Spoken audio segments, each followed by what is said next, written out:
नमस्कार मित्रांनो, लग्नानंतर होईलच प्रेम ह्या मालिकेच्या पुढील भागात असं बघायला मिळणार आहे की आता काव्या आणि नंदिनीने मिळून रम्याचं विजयशी झालेलं लग्न हे खोटंच होतं हे सिद्ध करण्यासाठी एक प्लॅन केलेला असतो.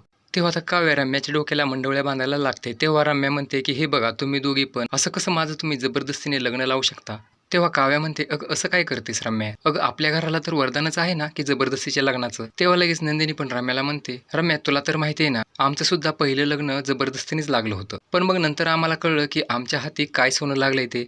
नंतर लगेच काव्या सुद्धा रम्याला म्हणते मग तसंच तुझ्याही हाती लागेल सोनं, म्हणजे विजयरावांच्या रूपात. तेव्हा आता काव्या असे म्हणताच रम्याचं तोंड अगदी पाहण्यासारखंच झालेलं असतं. तर इकडे विजय कोणाशी तरी फोनवर बोलत असतो की त्या देशमुखांनी तर उलटाच गेम केलाय सरजी, पण त्या दोन व्यक्तींना अद्दल घडवायला आणि देशमुखांचा विश्वास संपादन करायला मला हे लग्न करावंच लागेल. आणि असे म्हणून विजय लगेच फोन कट करतो. तर आता विजयचं हे सगळं बोलणं पार्थ आणि जीवाने पाठीमागं उभं राहून ऐकलेलं असतं. म्हणजे आता रम्याचं आणि विजयचं पितळ पुन्हा एकदा उघडं पडल्याचं आपल्याला पाहायला मिळत आहे.